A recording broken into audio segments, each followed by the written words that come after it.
Okay, so again, this is the unboxing of the Tevise T801A, and I ordered this one from eBay. Now, you guys should always look for the best price available. So to me, I always search online, I search eBay, I search just regular online sites, Amazon, and right now this watch is about $40 on Amazon. It's about 25-ish on gearbest.com right now. I know that in the past it's been a little cheaper than that, but the best price I saw was about 25 right now. So what I did was I searched a little bit online and I saw the best price I could find was on eBay, which was 23. And again, I highly recommend that you guys search online, look for coupon codes, look for the best available price. Again, one of the points of this channel and MG Modern in general is to just live the best life you can for the cheapest price. So even if it's a few bucks, if it's 10 bucks, 20 bucks, whatever it is, you can always search online, try to find the best price you can. And I bought this one on eBay. It was $23, I believe. And amazingly, when I added it to my cart and started to check out, I got a $5 coupon code from the vendor for some unknown reason. So I obviously took it, and this price ended up being $16.99, which is amazing for an automatic watch. So this is the packaging. It took about 2 weeks to get from eBay. It looks like a fine box. I mean, I think when you're searching online, you're not going to expect the best packaging, the best price, but it's a fine box. And let's open it up, and this is it. And so far looks good. Looks great. It's a black Submariner Homage, Tevise automatic. And let's take it out. It's in a little pillow and silica gel. Now, I'm new to watches again, and new to this whole world, but one thing I'm not sure about is if it's going to fit my wrist right away. I may have to remove some links, and honestly have to figure out how to best do that. So just taking a quick look at it, it feels heavy, feels nice, and the watch looks beautiful, honestly. Again, stainless steel. We have the polished edges, or the brushed edges, and the polished insides. And again, there's a couple things I look for in a Homage watch. So first thing is just to look for the placement of the text on the dial. So if you look at a Rolex Submariner 116610 NVLN, the text is the Rolex logo, the Rolex name, and text underneath. So to me, the placement of the text is important. So that's one thing I definitely look for in a Homage, is just to make sure that about the same amount of text on top as is on the bottom, and so at a glance it looks pretty similar. If the watch has a bezel, as in this case, which is a dive watch, it's that the text on the bezel looks pretty similar, and in this case, the other Homage watches I looked at that were Submariner Homages, this one comes pretty close. If you look at the text of the numbers on the bezel, 50, 40, 30, 20, 10, pretty similar. If you look at the minute markers on the side on a classic Rolex Submariner, you see the minute markings from 0 to 15, which is the case in this Tevise watch, which is not the case on all Submariner Homages. So that was one positive for me purchasing this watch.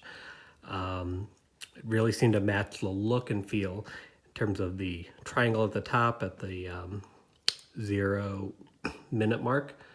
the round dial, sorry, the round button at the top of the bezel, the markers from 0 to 15, and the 20, 30, 40, 50 markers around the side.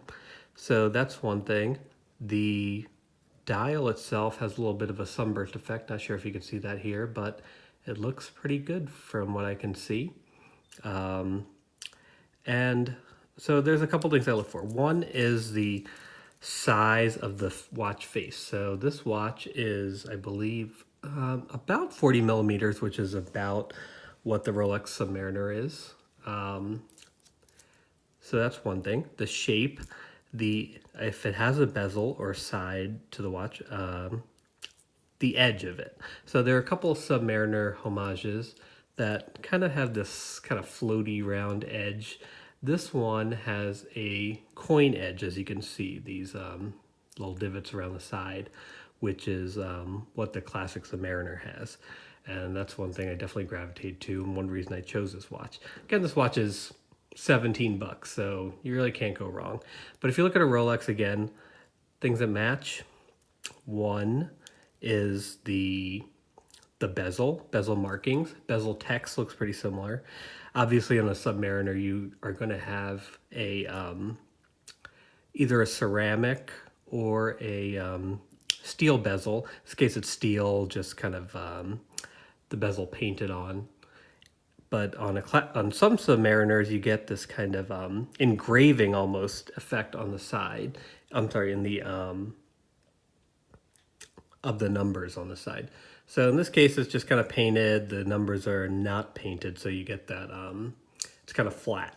But if you look at a close-up of a classic Submariner, you get that engraved look, which is obviously going to be tough to find in any homage watch, but especially one that costs 17 bucks. So, but for the most part, this looks good. So there's a couple things I look for. One is the bezel, as I mentioned, the text on the dial. If you look at a Rolex Submariner, it has the Rolex logo, Rolex, Oyster Perpetual. On the bottom it says Submariner in red. That isn't the case here. There's no real name for this watch, but there is the depth rating. In this case, this is kind of laughable. It's 100 feet, 30 meters. So on a classic Submariner, I believe it's 1,000 feet, 300 meters, and that's the depth that watch is rated to being waterproof. So in this case, 100 feet, 30 meters, I really doubt that at this price point. And honestly, some of the other reviews I've seen online and some of the other notes I've seen online of this watch, it's probably not even waterproof at all, very barely. If you're washing dishes, if you're going for a light swim, it's probably not even going to withhold that. So that's one thing I was a little bit disappointed with this watch. But again, at the $17 price point, you really can't pick and choose. But what I'm really looking for in a homage watch at this point is the look and feel. And the look and feel of this is very much like a Rolex 11 6610 Submariner. So again, this is a unidirectional bezel, so it turns one way and seems to stick a little bit. I'm sure on a classic Rolex is a little bit smoother, but for the most part it's fine. There's a couple other things I look for in a homage watch. One is the matching of the dial hands. And if you look at the hour and minute hands on this watch, you can see a few things. So one on the, it's a little bit obscured here, but the hour hand has a classic Mercedes dial, so hand. So it has a Mercedes kind of logo with almost a peace sign look. It has a straight minute hand with outlining of steel and inside is white. And for the most part, this looks good. It looks like a real match. The second hand has straight steel hand with a little bit of a circular indentation here, and that looks great. And one other classic piece of a classic Submariner is this magnifier glass or Cyclops, which this watch has, and another reason why I chose this watch to start off my collection with. So this really looks like a Submariner. At a glance from afar, somebody who is watch knowledgeable could definitely mistake it at a glance for a Submariner. And again, at $17, you really can't go wrong here. So that's the thing on the dial hand. The other, just looking at it, it has a really good weight. If you look on the crown here, we have a little Tevise logo you can see. And on a actual Rolex Submariner, we have a Rolex crown. So that's a nice, again, homage to the original watch. Again, the bezel isn't going to be perfect. It's not going to be obviously as quality craftsmanship as a Rolex for sure. A Rolex Submariner right now, I believe this model goes for about $8,500, and again, this is $17. So you can see the crown is not quite sitting perfectly on the watch. There's a little bit of space in between if you squeeze it down. But for the most part, this looks good.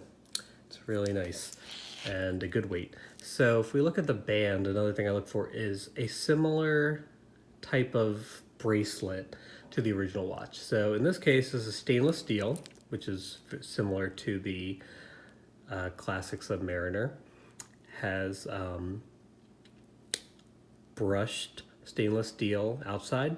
Inside is polished stainless steel. Obviously, this is not going to be anywhere near the quality of an original stainless steel Oyster Perpetual Rolex watch, but so I expect this watch to get a little bit beaten up, have some take scratches very easily. Rolex will withstand the scratches a little bit better and a little bit more wear and tear, but for the most part, at a glance, this looks good. I'm expecting some scratches to come pretty soon just from regular usage, but for the most part, looks good. So if we look at the clasp, we can see it's signed Tevise. Again, I'm pretty much a novice to the watch world, but so we'll have to see how this sizes. So there's actually a little push button on the side, so we can push this, open up the clasp, and let's see how it looks on my wrist. I'm not expecting a perfect fit, but let's see. And actually, not too bad, a little bit big, but looks great. So you can see I'm 5'10", about 190-ish, so I haven't measured my wrist, but I would say probably an average size wrist. But you can see the watch sits pretty big. It has a pretty big face, again, about 40 millimeters, and that matches the actual Rolex Submariner, and it looks pretty good on my hand. So it's a little bit loose right now out of the box, but we're gonna have to take a few links out. So we'll have to probably Google how to do that since I'm, again, new to this whole world and honestly not even sure yet how to remove links from a watch, but that's something we'll learn and hopefully learn together. But first impressions are, looks really good. This watch also has illuminated hour markers, so we can give that a shot a little bit later in our more in-depth review of this watch. But for the most part, I think this seems to really match all the aspects we're looking for in a homage watch. So, and again, that's one reason I chose this watch first for my first unboxing video, is that with any homage watch, you're gonna have to have some give and take, right? So there's a few factors you look for. You look for, like, at a glance, you know, what the bezel looks like if it has a bezel, what the bracelet looks like. Does the bracelet match? Is it a Jubilee bracelet? Is it more of an Oyster bracelet like this one? Does it have illumination? Does the text match? Does the crown match? Does the weight and face of the watch match in size? So, but in this case, this is really a close match. And for $17, I mean, to get an automatic watch, you really can't beat that. If you look at the back here, we can see, again, this is an automatic watch, so I'm new to the watch world again, but what that means is that there's no need for a battery. There's a movement in the watch that is powered and wound by you having it on your wrist and walking or having some movement. So that powers the watch and keeps it going. So if you kind of leave it sitting for a couple days, it's gonna stop and you'll have to wind it again manually to get it going or move the watch. But right now you can see this kind of looks pretty cool in the back to get an automatic watch for $17, which is kind of unheard of. The movement is signed Tevise, and again the clasp is signed. But for the most part, if you look at the things I'm looking for in a Homage watch, bezel looks pretty good. The text location on the top and bottom looks pretty good. And again, this is pretty hilarious, but on the actual Rolex, it'll say superlative chronometer, I believe. If you look at this one, it says superlative cernometer, which I'm not even sure what that is, officially certified. You know, but I have no idea what that means, honestly, but I like that the text kind of matches what a actual Rolex Submariner looks like. Obviously, this is not a dive watch. It's not going to like withstand the pressure of going on a long swimming run or a long dive for you, but this is really a good mimic of the actual watch, and I'm going to try it out for a couple days and come back with an actual review, and hopefully you'll be around for me with that, and hopefully you'll stick around on the channel and help learn a little bit about watches, about living a modern life for a frugal male like I am, and I hope to. And this is a good first start, I think. And I'll have a little bit more in-depth review for you later. And hopefully you'll subscribe, leave any comments, any positive feedback, negative feedback. I know the first time around it's always a little bit rough, but if you have any questions or comments, please leave them for me, constructive criticism, and we can go from there, and hopefully we'll learn a little bit together. But for the most part, I'm excited about having my first watch on my wrist in a long time, and growing my Homage watch collection and doing it at an affordable price point for you guys. And again, hopefully on the channel we'll have lots of content for you. We'll have drink reviews, drink recipes, food recipes, style tips, and hopefully just give you guys a little bit of a guide to leading a great life as a cost-conscious male. And I'm excited to get this journey started. And thanks for watching. Leave any comments you have, and please subscribe if you can. Thank you.